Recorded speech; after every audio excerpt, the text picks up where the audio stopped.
tax portion of the bill that would distribute a portion of revenue from the sales and compensating use tax into the state water plan fund. Those sections provide that on July 1, 2023, and each July 1 prior to July 1, 2028, 1.231% of the revenue from the sales and compensating use tax shall be deposited into the state water plan fund. That percentage kind of equates to 54.1 million for fiscal year 24. I think it goes up a little bit for the following fiscal years. So going back to section 1, this section provides that beginning on July 1, 2023, the statutory transfers to the state water plan fund required by KSA 794804 and 82953A, which is roughly $8 million in transfers. Those transfers will not be made as long as that full amount of sales tax revenue authorized for distribution is deposited into the state water plan fund. Section 1 also provides for certain transfers from the state water plan fund into the newly created Water Technical Assistance Fund and the Water Projects Grant Fund. So the transfers for those would be $5 million from the state water plan fund to the Water Technical Assistance Fund every July 1 through July 1, 2028, and $15 million from the state water plan fund to the Water Projects Grant Fund. Additionally, in fiscal years 24, 25, and 26, the state water, at least $15 million from the state water plan fund in each of those fiscal years shall be used to retire debt associated with Milford and Perry Lake reservoirs. Those transfers will not happen unless similarly the full sales tax amount is transferred in a given fiscal year. Section 1 also directs the Kansas Water Authority to recommend appropriations of up to 10% of the unencumbered balance of the state water plan fund to be used to supplement salaries for existing employees or for new employees to help implement the state water plan fund. Some eligible FTEs that can be recommended would include some technical positions like engineers, geologists, hydrologists, environmental scientists, attorneys, planners, or grant specialists or similar positions. Additionally, if at least 2 conservation districts present a joint proposal to the KWA for a position to provide shared services to those districts in the proposal, the KWA can recommend funding for that position. Annual reporting requirements applicable to the State Water Plan Fund will also be applicable to the new funds. And finally, all of Section 1, including the new transfers and the new funds, will sunset on July 1, 2028. Any remaining money and liabilities from those funds will be transferred back to the State Water Plan Fund. Moving on to Section 2, this would establish the Water Technical Assistance Fund. The fund will be administered by the Kansas Water Office to provide grants to municipalities for the planning, engineering, managing, and other technical assistance that may be necessary in the development of plans for water infrastructure projects or for processing the grant and loan applications for such water infrastructure projects.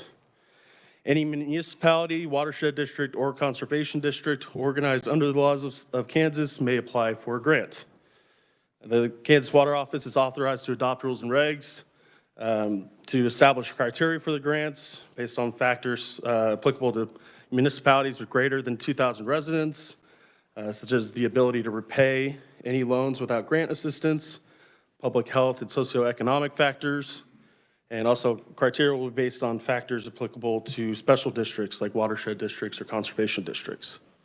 No single grant from the fund can exceed $1 million unless specified by an appropriation act of the legislature.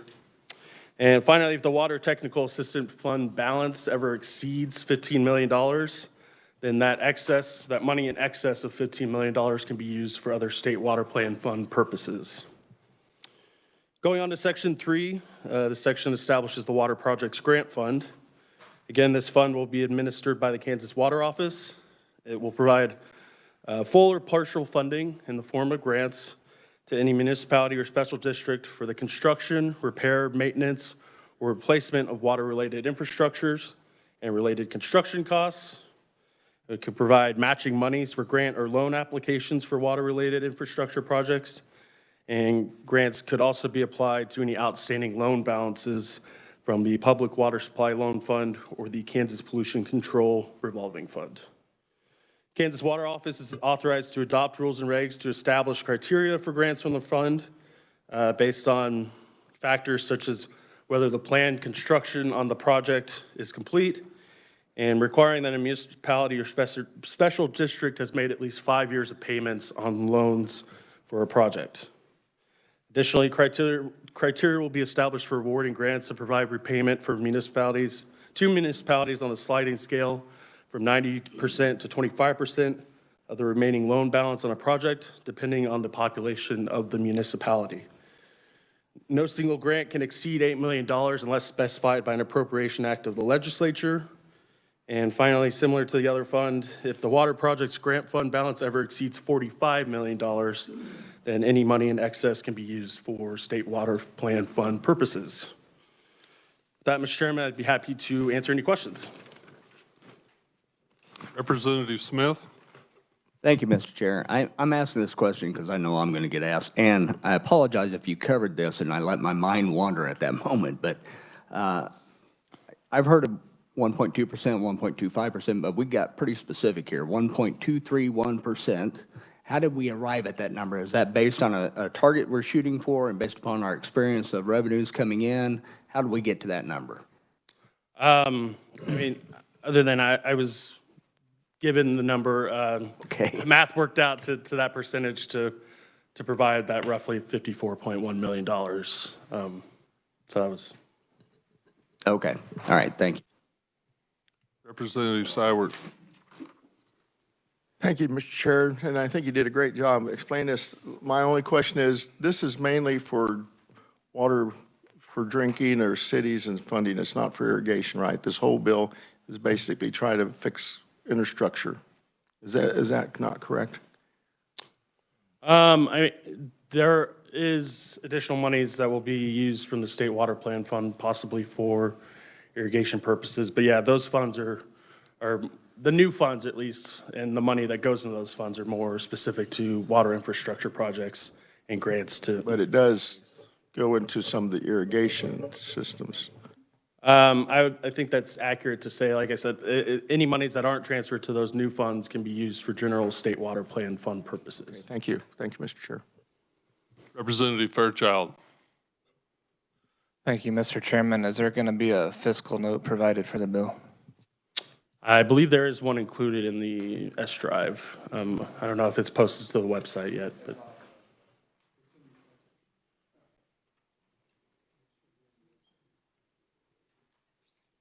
Representative Featherston.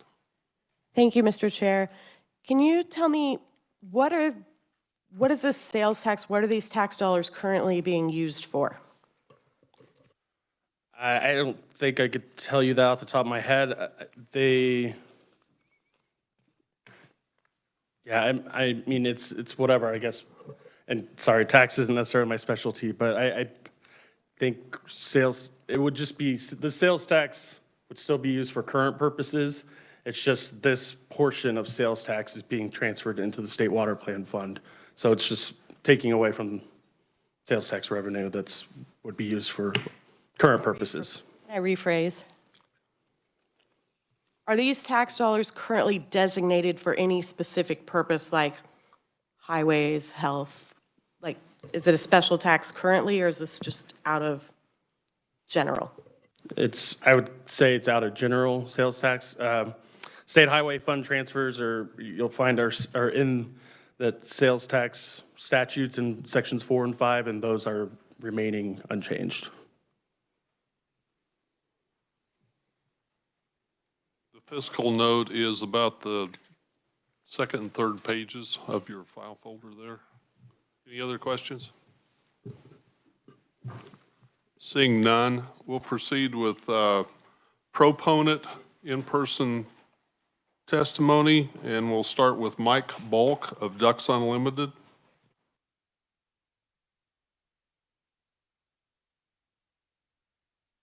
I do want to tell everybody we're going to try to limit to 5 minutes per conferee and move forward. We have quite a few testimonies. I think there are 40. There are 13 oral testimonies and another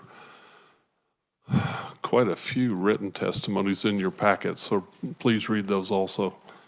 Thank you for attending today. Mr. Bulk. Morning. Good morning, Chairman Minix and members of the committee. My name is Mike Bulk. I am a Ducks Unlimited volunteer from Sabetha, Kansas. I've been involved with Ducks Unlimited for over 20 years. Currently, I serve as the state policy chairman and also on the National Public Policy Committee for DU. I'm here to testify in support of HB 2302 on behalf of our nearly 14,000 Ducks Unlimited Kansas DU members and over 650,000 members nationwide. Ducks Unlimited is a science-based conservation organization working to protect wetlands for waterfowl, wildlife, and people. Through voluntary incentive-based programs, we work hand-in-hand with Kansas landowners to conserve habitat and improve working farms and ranches. Ducks Unlimited is an active member of the Kansas for Conservation Coalition, which has long supported state-based conservation funding. For over 80 years, water has been at the heart of everything we do, and this is particularly true during these past few years in Kansas. Ducks Unlimited has assisted in restoring, conserving, and managing and protecting over 2,600 playa lake acres and over 5,000 upland acres in western Kansas, and this is just the beginning. Why is this important? Playa lakes are the main source of recharge for the Ogallala Aquifer. DU's efforts in the Playa Lakes have contributed to over 212 million gallons of cleaner water annually to the Ogallala Aquifer. These areas are an oasis for wildlife and are also the most biodiverse landscape in western Kansas, providing abundant recreation opportunities. We are also partners in the Groundwater Recharge and Sustainability Project in Greeley and Wichita counties.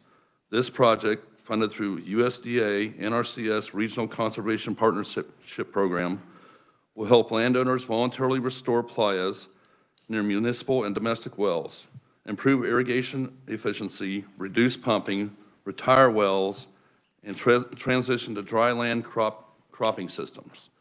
DU contributions include direct work with landowners through outreach, application delivery, project planning, and delivery of projects. In eastern Kansas, DU is working with the City of Wellington, KDHE, EPA, and KDWP on a wetlands project to treat runoff in Wellington Lake. Once restored, enhanced, and managed, this property will have functioning wetlands that will improve the water quality at the Wellington Lake, the city's primary but degraded water source. For generations, landowners and residents of the state have struggled with too much, not enough, or unclear water, clean water. Recognizing these ongoing struggles, Ducks Unlimited recently kicked off the Kansas Water Initiative, a habitat delivery and fundraising endeavor focused specifically on the Sunflower State that aims to alleviate several of those water problems. The Kansas Water Initiative focuses more on just waterfowl habitat. Projects funded through this new effort will improve water quality and quantity, mitigate floods, and deliver win-win scenarios for farmers, ranchers, and landowners across the state. What's more, this program aims to deliver custom solutions because water needs vary so much across Kansas. DU applauds the committee's efforts in HB 2302, which is an unprecedented commitment of resources to one of our state's most concerning issues. We want to be a resource for the Kansas Legislature as it considers options for addressing the state's water issues and encourage the committee to pass HB 2302. Ducks Unlimited also supports the proposed amendment to encourage collaboration with nonprofits and the inclusion of natural infrastructure solutions. Thank you for your time, and I'd be happy to answer questions. Thank you, Mr. Bulk. Are there any questions? Seeing none, we'll move on. Thank you. Thank you very much for your testimony. Zach Pastora with the Kansas Sierra Club. Thank you, Chairman, members of the committee. Honored to be before you. My name is Zach Pastora, proud lobbyist for the Kansas Sierra Club. We're a group of about 5,000 individuals who care about the great outdoors, like many of you, and dedicate ourselves to protecting the environment. We stand before you pleased that the leaders of this committee have put forth the House Bill 2302.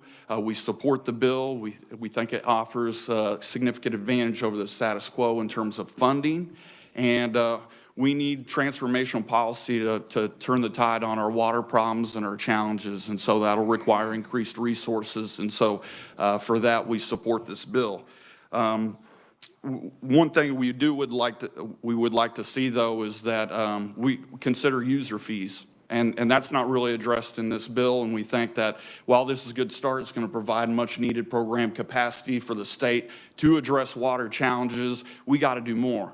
This legislature approved $10 billion over 10 years for our highways.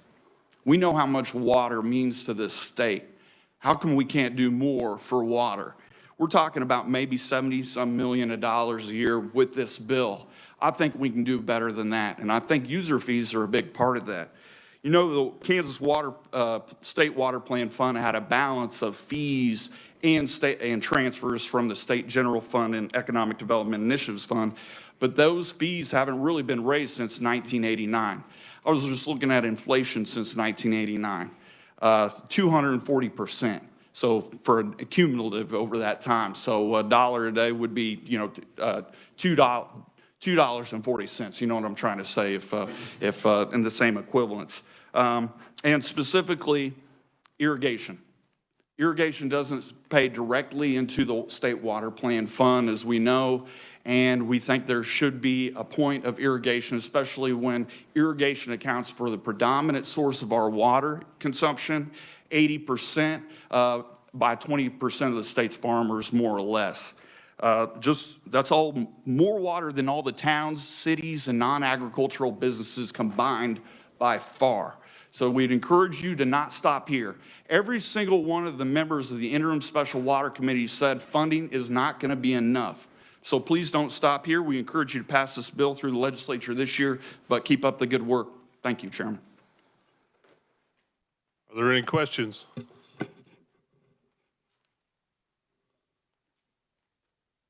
Just as a note, I believe there are 14 million in basically user fees that remain within this bill. Right. Seeing no questions, we'll move forward. Thank you for your testimony. Next proponent is Ellen Parker with Water One. Hi, good morning. Can you all hear me? Good morning, Chairman Minix and committee. I'm Ellen Parker, Government Relations for Water One. Thank you for the opportunity to come before you today to provide Water One's support for HB 2302. We all agree water resources are critical to the future of our state, and HB 2302 is an excellent start to secure the much-needed funding to preserve and sustain them. While we support the bill and the sales tax carve-off approach, we have several questions about the language and how the additional funding will be spent. I'll cover those briefly in a minute, but first I want to tell you a little bit about Water One.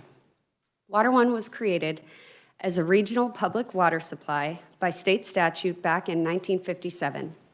We serve 17 municipalities in Johnson County, which vary widely in size, from Overland Park with nearly 200,000 people down to Mission Woods with a population of just over 200.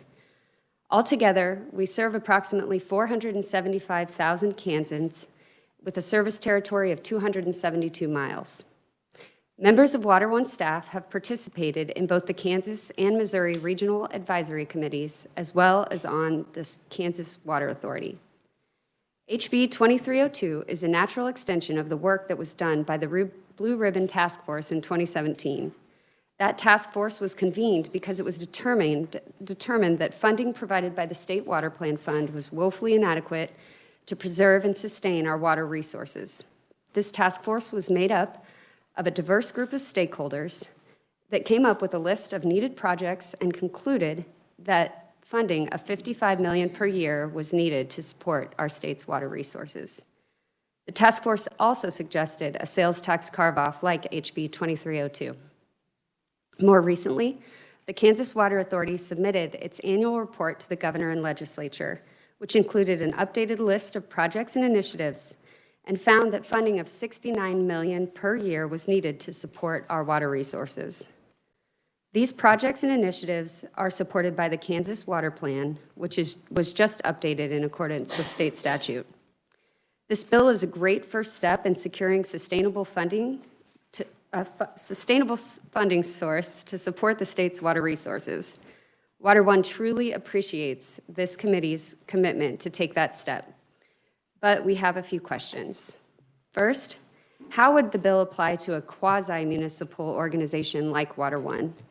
Parts of the bill refer to municipalities, other parts refer to any other similar district formed for a special or single purpose related to water. Also, how would the population size categories apply to an entity like Water One? As I mentioned, we serve cities ranging in size from 200,000 to 200, and ironically, some of our smallest cities are the most affluent in our service territory. So population size might not be the best indicator of need. Second, would HB 2302 provide enough funding to cover the existing water plan projects and obligations, which are $22 million after all the specific expenditures and set-asides are funded?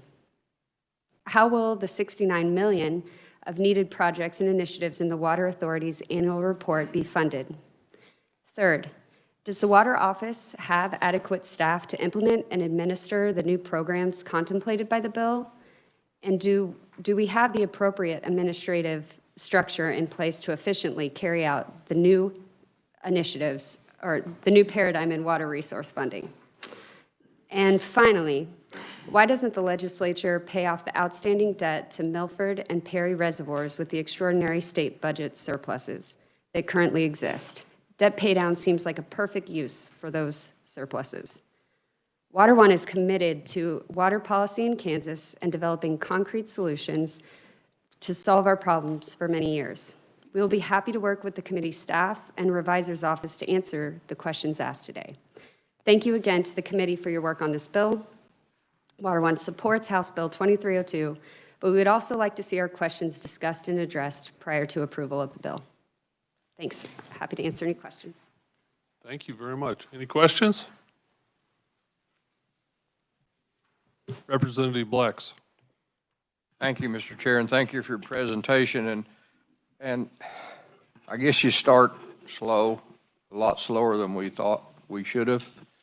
But some of the logic in the fact of not paying down those debts, even though there's surplus, was the fact that I believe, having worked for a state agency for a lot of years, that a state agency needs to ramp up.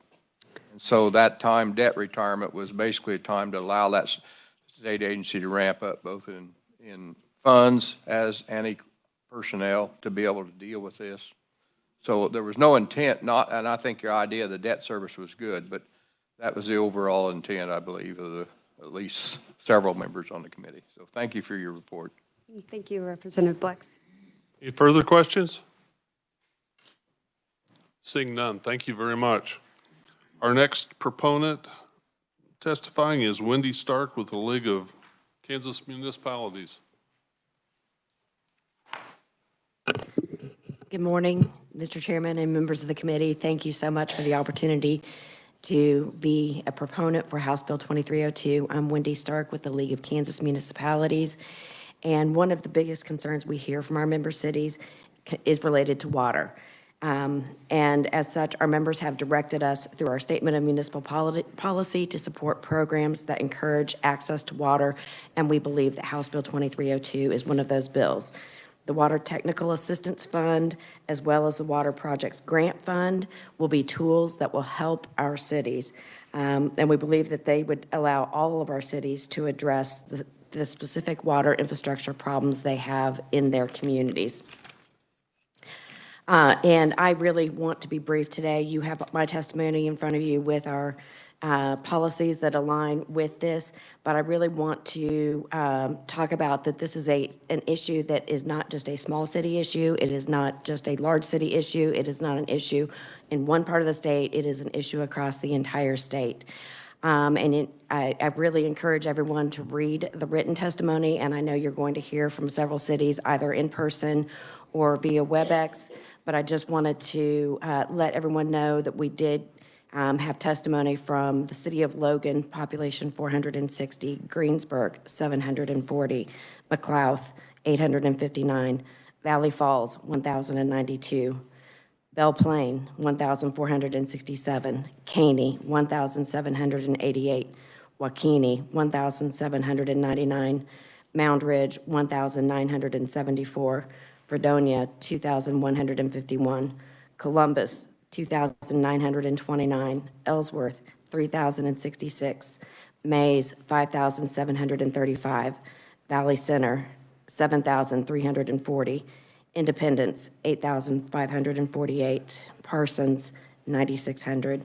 Hayesville, 11,262. Arkansas City, 11,974. Ottawa, 12,625. McPherson, 14,082. Garden City, 28,151. Olathe, 141,290. Overland Park, 197,238. Wichita, 397,532. So I just wanted to give you an idea of the cities, the sizes, and the areas of the state. That this represents the entire state, and it represents cities of all sizes, of cities that are concerned about water and had something to say about this bill. So again, quality and quantity are essential components for cities across Kansas. We believe that these tools could be extremely valuable for those cities who need the most assistance and access to clean, safe drinking water, and we support this bill. And I'd be happy to stand for any questions. Thank you, Wendy. Any questions? Seeing none, thank you very much. Thank you. Our next proponent in person is Justin Cobb with the Nature Conservancy. Thank you, Mr. Chair and committee members, for the opportunity to provide proponent testimony on House Bill 2302. My name is Justin Cobb, and I'm here on behalf of the Nature Conservancy. The Nature Conservancy is a nonpartisan conservation nonprofit that has conserved over 150,000 acres of land and water in the state. We are also members of the Kansans for Conservation Coalition. That is a diverse group that advocates for conservation funding and which has submitted separate written testimony. And I know, as Chairman Minix mentioned, you all have a lot of testimony to get through. When you get to that Kansans for Conservation one in particular, I would encourage you to look through its listed membership. It's a great example of the widespread support for conservation funding. Like many others here today, the Nature Conservancy supports House Bill 2302, and we applaud the expedited work this committee has done to not let the water crisis go unaddressed for yet another year. We are very excited to see what Kansans can do once they are fully equipped to address this issue. And although we support House Bill 2302 as it is currently written, we do have a proposed friendly amendment. House Bill 2302 is vague in certain areas, and this vagueness provides flexibility for the use and the administration of the funds, but it also has caused some concern among groups that currently do on-the-ground conservation, that they would not be eligible to receive these funds, particularly nonprofits. And I'd like to thank Representative Blex and Representative Titus for helping us draft what we think would be a simple but effective solution to this, which would be to provide guidance to the Water Authority by including the language on our written testimony as a new subsection 3 to section 1. This subsection would provide intent and clarify that these groups remain eligible and would also support best practices such as using nature-based solutions and leveraging non-state funds. This amendment would not have any regulatory effect, nor would it change the nature of the bill. With this friendly amendment, House Bill 2302 would be easier to administer and also more effectively deal with the water issues of the state. I thank you all for the good work that you have done, and I encourage you to continue it by including this amendment and passing House Bill 2302. I'd be happy to stand for any questions. Any questions? Representative Howerton. Thank you, Mr. Chair. And just to clarify, the amendment will come when we work the bill. We'll get copies of that as that, so we won't see that right now. But thank you for giving that explanation. Any further questions? Justin, thank you for your input. Our next proponent is Aaron Propelka with the Kansas Livestock Association.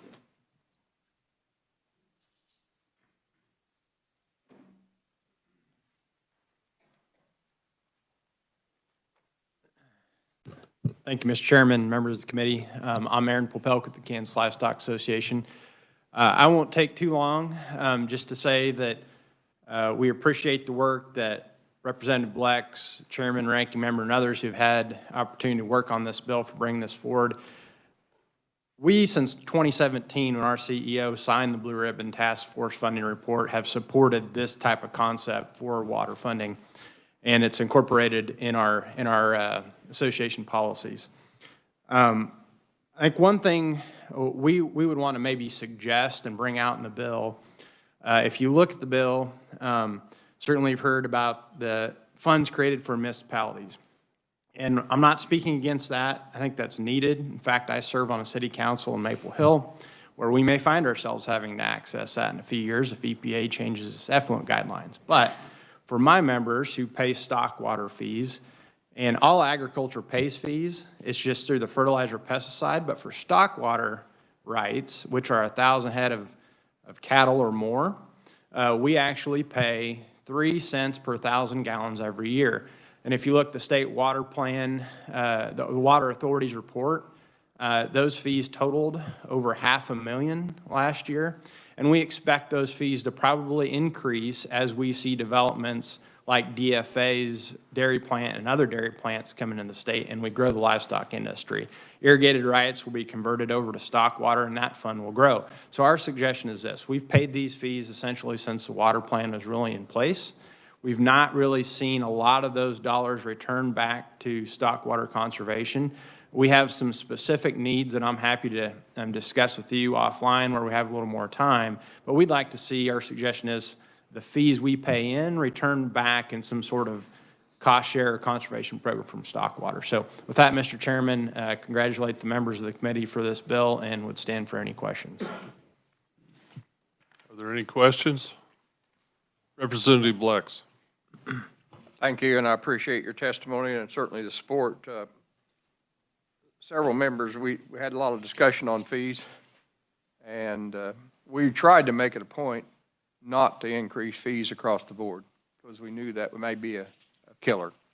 And certainly, I think with this new program, we can't erase the sins of the past or the delays or the lack of states' commitments, but what we can certainly do, I think, is develop a long-term funding that will hopefully address some of the concerns on this. And we're going to have to depend on I hope not necessarily a total trial and error, but at least a trial period that first year to be able to get some of these things in there. And it's an issue, but, you know, I don't think there's been a stock water fee increase on it, since the 90s? It's been a long time. It's been 3 cents for maybe you can recall that time. I think it's been pretty stable, and I think the message, and Representative Blex, I know you probably know this, the message we've had is until the state steps up, because until just last year, the state never met its SGF requirement under the bill. This would certainly meet that and exceed it. But we appreciate the way you thread the needle on fees. We weren't asking that they go away. Certainly wouldn't support an increase in them, but certainly now that we have some more funding in the plan, we'd like to at least, whether it's by the legislature, by directive, or at least through the regulatory process, see some of those fees returned back to the industry for some very worthy, I think, projects that need to get done. Okay, thank you, Mr. Chair. Any other questions? I'll make a quick comment on, we brought this bill forward, many of us on this committee, to have a good starting point.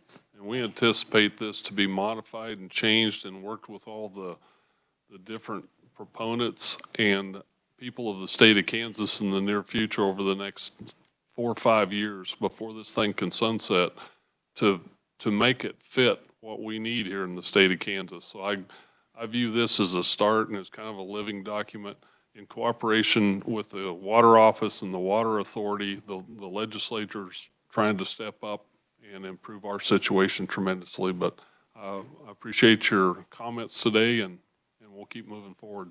Thank you, Mr. Chairman. It's an excellent start. Our next proponent is Joshua Zafati with the Regional Economic Area Partnership.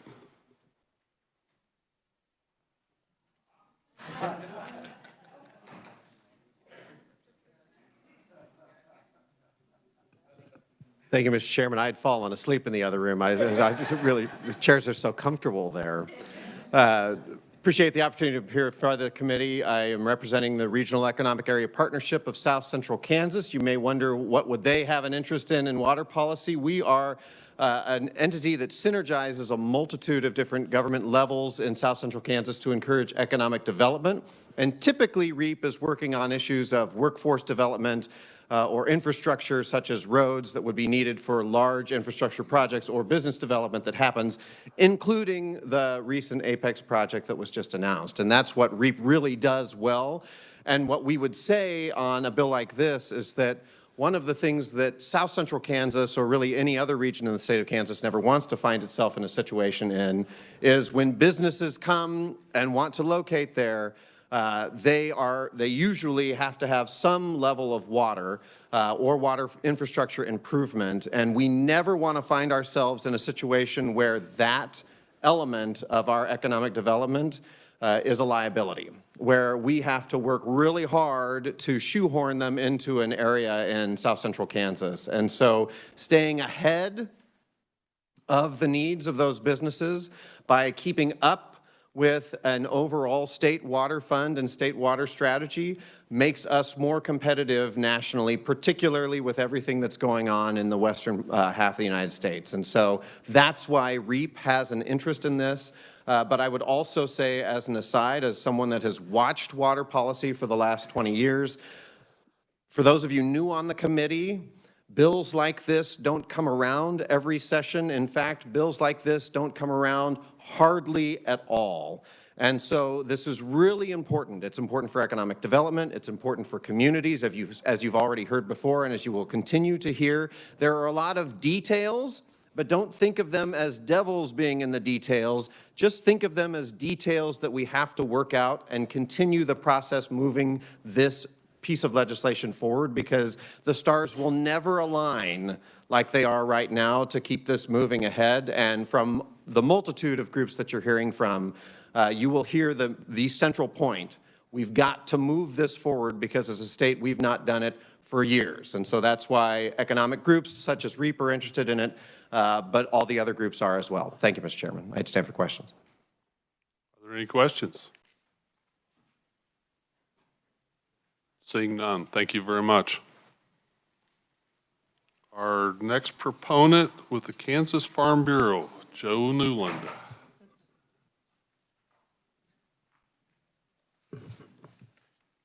Well, thank you, Chairman Mannix and committee. I want to thank you all on behalf of Kansas Farm Bureau for allowing me to be here. You know, what a difference a year makes in a person's life.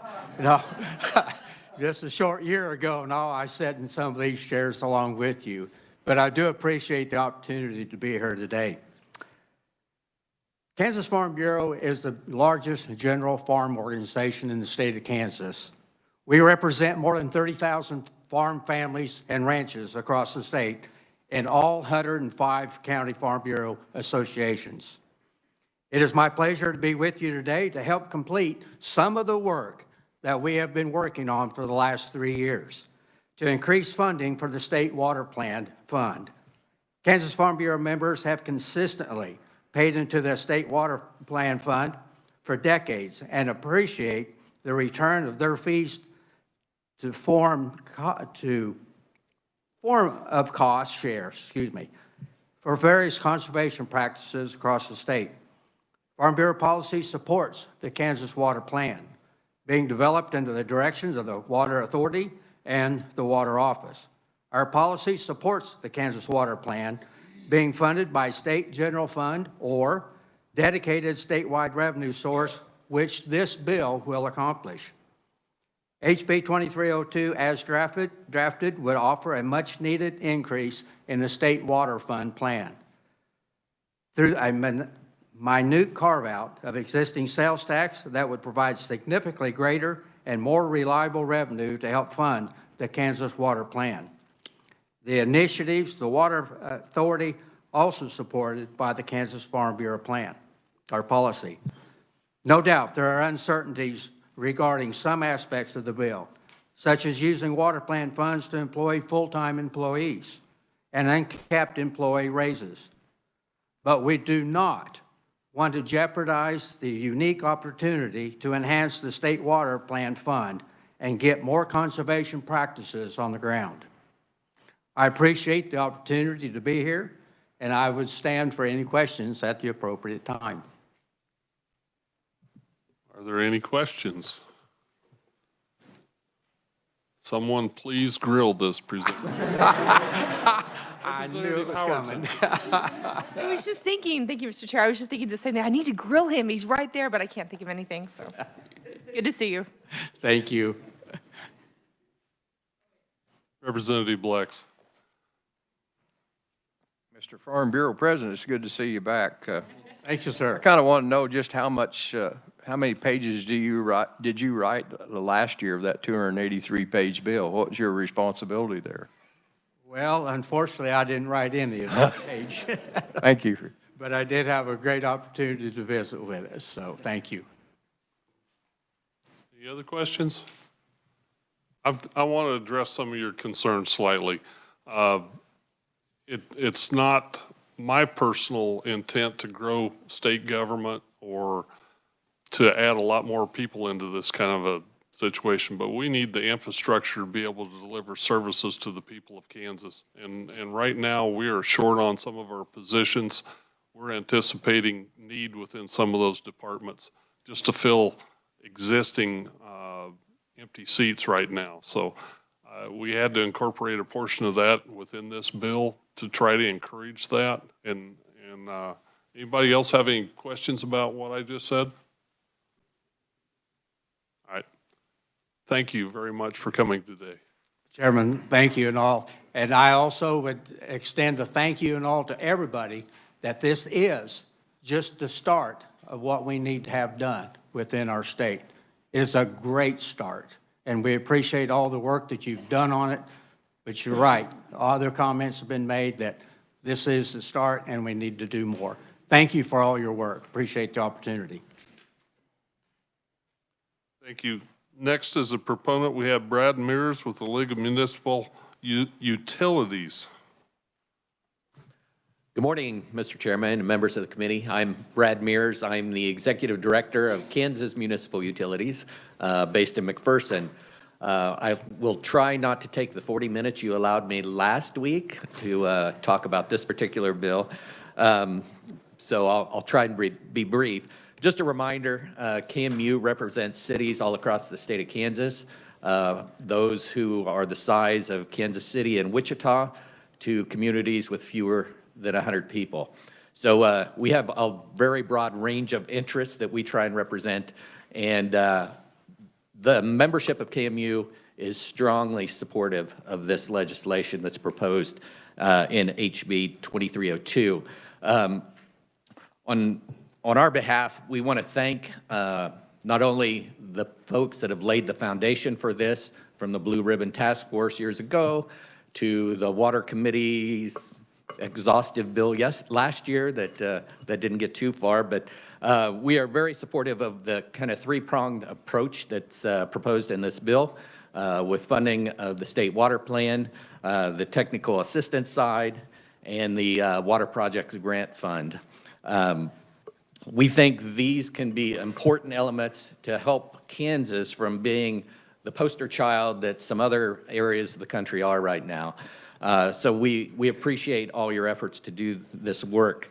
Our members, as we have discussed this bill, would like to offer just a couple of ideas for adjustments for discussion. One of those is the threshold number of 2,000 in population. We have some communities that raise some concerns about that in terms of size. We have communities that are in that 2,000 to 5,000 range that are also experiencing the same kinds of situations that the very small communities are. So we would suggest that maybe we take another look at that number. Second, another of the things that our members commented to us on is the sunset. We appreciate the thought that goes into that to make sure that we truly evaluate this program as it goes through time.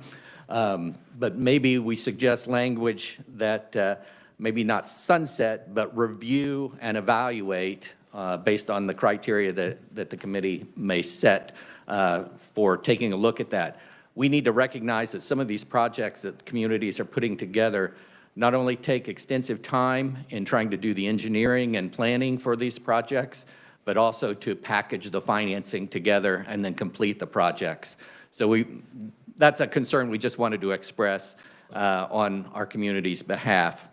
But I want to reinforce what a lot of the other proponents have said as well. This is a great start for building our capacity on the water side. I think we all recognize that everything is kind of coming together right now. This is the time that we can take advantage of not only funds that are available, but we recognize that the issues that we're facing on the water side are becoming critical, and we need to start addressing them now.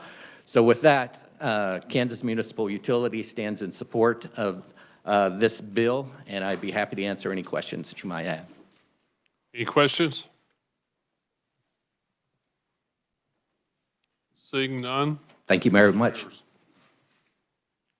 Our next in-person proponent is Murray McGee with the City of Mound Ridge. Are they here?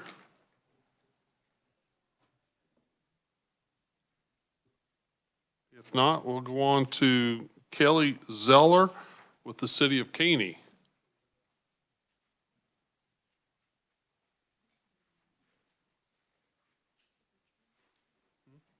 All right. Good morning, Mr. Chairman and House Water Committee for HB House Bill 2302. My name is Kelly Zellner. I'm the City Administrator for Caney, Kansas. We are a city with a population around 1,780 people. We're looking to really grow the city. We have a large corporation that wants to expand. Beers manufacturing. We're located in Montgomery County, Kansas. Since I've been here, I've only been here since last fall, but I've kind of looked at Caney's history, and since the drought of 2011, the city has struggled seriously at its water source, which is the Little Caney River. The other thing that it's struggled with is the aging infrastructure of the water lines. Our city crew works at and has about 4 line breaks every week on an average, some weeks 8, some weeks 2. So we have about an average of 4 water line breaks about every week. So with the weather patterns that we are presently experiencing, I mean, obviously it's raining out there today, at least it is in southeast Kansas here. But the drought patterns have created such an issue with the city of Caney that the Little Caney River dries up, and then we release water from the Timber Hill Lake, which is Caney has the water rights of the Timber Hill. But last year, had we have not had some other resources that helped us out, we would have probably drained that lake. So with that, bearing that in mind, and the fact that we are marginal for the population we have now, which has shrunk down from the last 10 years, and we want to start growing the city, we do not have a large enough water source. So Caney is searching for a reliable water source and a water line to connect with another water source. We're looking through the engineers of and the sources around us and what would be the best through the advisement of Kansas Department of Health and Environment. So with that said, Caney also has a debt service with the improvements of its sewer system and previous water debt of, I think, 2007 of about $520,000 annually. So that with a new water line project is going to be staggering to the utility bills of this small little city. So then we just want to really let you know how much we support House Bill 2302 and any forgiveness of previous water projects and or new projects that the state can actually help us with would be huge. Now, I would like to say something on a personal note. I've lived in Kansas all my life. I'll be 64 years old this year. I've been in 4 different other municipalities helping with infrastructure. And one of the things that I do is I absolutely love Kansas. I've traveled the world, and I think we're probably, I mean, I hate to brag, but I think we're the best state in the nation because of our resources and who we are, being the breadbasket to the world and to what we stand for. And one of the things that, as I've talked to our legislatures, I know that we are looking at trying to sustain our population here as well as grow it. And that's what we're looking to try to do with Caney. And here we are with Spears Manufacturing wanting to do that. They're a plastic pipe manufacturing company, and they want to expand that here. They're already a substantial company for Southeast Kansas. And I think that's a huge reality that we want to maintain Kansas industry as well as population. So I just want to applaud you all for helping us, looking at this, and especially looking to the future to move forward for the health and existence of Kansas. Are there any questions? Thank you, Kelly. I apologize for our technical difficulties. Your audio came and decreased slightly and came back, but I think we heard all of your testimony. Are there any questions? Representative Blex. Thank you, Mr. Chair. Thank you, Kelly. I appreciate you standing up. Caney is in my district, and my grandson called me last week, and he's been cutting ice because my pond tanks are so low they won't run a head pressure on the watering tanks. And he said, Grandpa, he said, I'd done something I hadn't done in a long time. And of course, he sucked me in. And I said, what's that? And he said, I jumped over a ditch that had water running in it. And I guess it's Southeast Kansas, that's kind of unusual. And I guess it's raining down there now. Am I correct? Yes, it is. Well, thank you for your testimony and your support. Thank you. Any further questions? If not, thank you, Kelly, for your testimony. We appreciate it. Thank you, Mr. Chairman. Next, we have Don Henry with the City of Wichita on WebEx also. Good morning, Chairman Minix, Vice Chair Howerton, and Ranking Minority Member Vaughn. My name is Don Henry. I'm the Assistant Director of Public Works and Utilities for the City of Wichita. I appreciate the opportunity to testify remotely this morning. Thanks a lot for that. And I represent the City of Wichita in support of House Bill 2302 that would designate a portion of the sales tax receipts to fund the water plan in full over the next 5 years. It goes without saying that a high-quality, secure, and sustainable water source is paramount for ensuring the health and safety of Kansas residents and the viability of the state's economy, including for agriculture, industry, commerce, and national defense. As we're all aware, for decades, the state's water plan has been chronically underfunded, even as revenues from state fees for water use have increased. In fact, since 1989, when the fees were created, revenue from the fees has almost doubled. In its 2023 annual report, the Kansas Water Office estimates that the cost to fully implement the Kansas Water Plan exceeds $69 million per year. The City of Wichita is in a unique position as a regional supplier of water to almost 500,000 people, including for the residents of Wichita, Derby, Bel Air, Rose Hill, Benton, Park City, Keachai, Valley Center, Bentley, as well as 3 rural water districts in Sedgwick and Butler counties. This water is crucial for ensuring that needs are met for domestic service, for fire protection, for the provision of medical services on a regional scale, for education, industry, commerce, and for supplying water for our nation's defense efforts, including the Kansas Air National Guard and McConnell Air Force Base.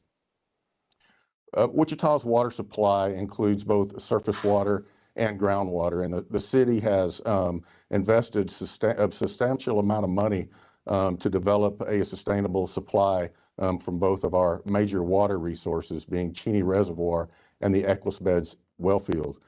Investments that are laid out in the Kansas Water Plan for reservoir storage, preservation, groundwater sustainability, including for conservation efforts and remediation of contaminated groundwater, especially in critical areas, as well as for municipal projects are key and would be to the benefit of all users now and for future generations. Additionally, the city supports the legislation's effort to support communities' pursuit of much-needed federal funding by allowing for needed cost share and the procurement of needed technical expertise. Certainly, HB 2302 would be a step in the right direction by securing funding for the water plan over the next 5 years. This initiative also timely in light of current state ending balances.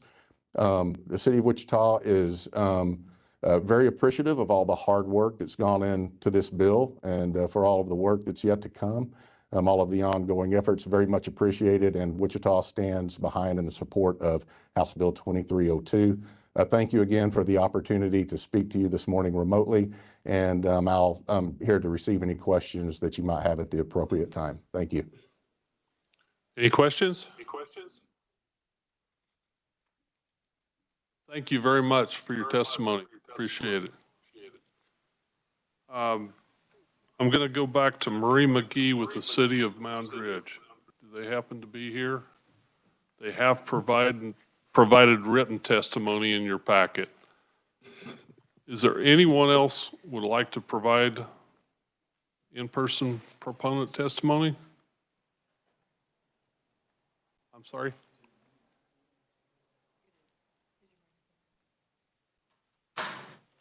My blue light's on, my voice doesn't work. Thank you. Closer. Okay, I want the committees to look at,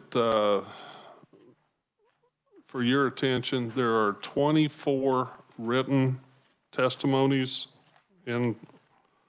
as proponents also on this bill, besides Marie McKee's, so that would be 25.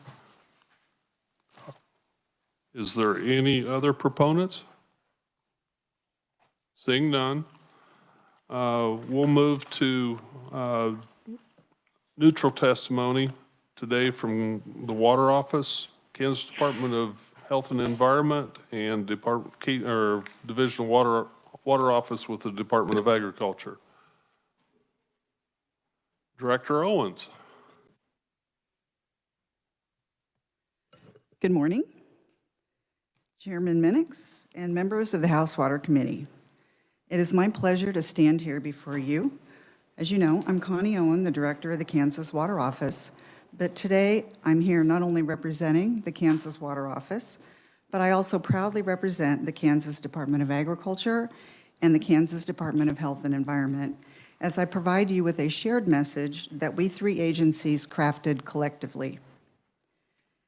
As many present here today are aware, current revenue of the State Water Plan Fund is not sufficient to meet all the current needs described in the Kansas Water Plan. The fee structure supporting the State Water Plan Fund has also remained virtually unchanged since the fund was established in 1989. Over the years, there have been a number of conversations regarding the need for a long-term funding source which helps further advance efforts to conserve, protect, restore the surface and groundwater resources of our state in both quality and quantity. House Bill 2302 is a bill that brings the conversation about funding for water to the forefront and further highlights the needs and benefits of additional state investment in our state's water resources for current and future generations.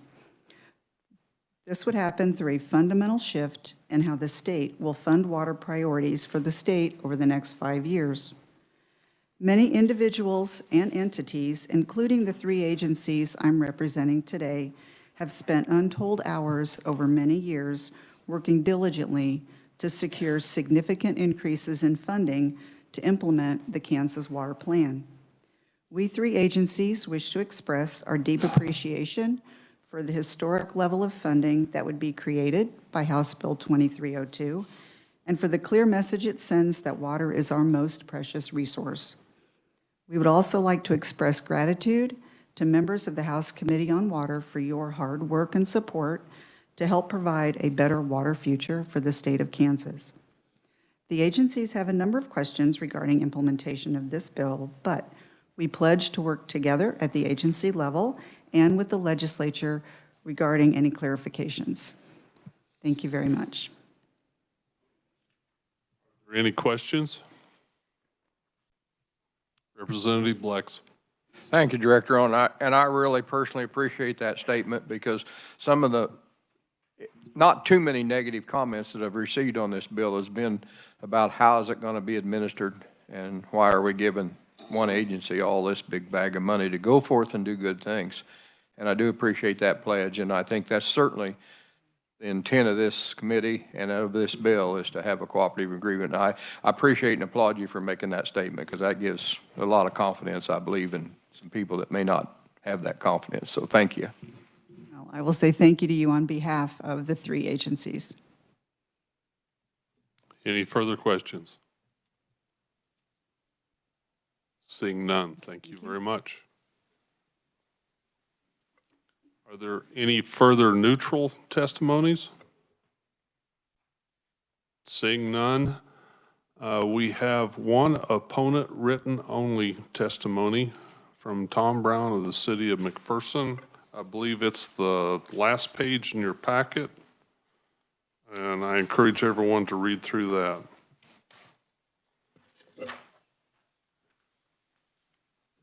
Are there any questions from the committee members? Representative Titus. Thank you, Mr. Chairman. If, with your leave, could I answer a couple of the questions from the representatives at the beginning that I wanted to see if got covered in the due course? Yes. To Representative Smith, you asked about the specific percentage, and in discussing that, the Water Authority and Water Office had suggested around 68 or 69 million was the full funding of the water plan. So with the 14 million in fees, it was 0.08 of a sales tax cent, and when you put that into revisor math, it's the number you see there to equal, but the total with the fees and the sales tax carve-off was meant to equal what had been requested to fully fund the plan. So if I look under revisor math, I should be able to figure that one out. Defer to Mr. Wagner on that. Thank you. And then for Representative Syward on the question about funding for other irrigation projects, since the new pot of money is so large, the idea was to carve off some specific uses, but so you have the 15 to 20 million each year that would go into dedicated funds, but then that would leave the balance of the water plan fund to be allocated by the Water Authority, which would include all of the type of projects you were talking about. However they see best, it's not put into a dedicated fund, but it's available for those things, at least how it reads now. If that's helpful.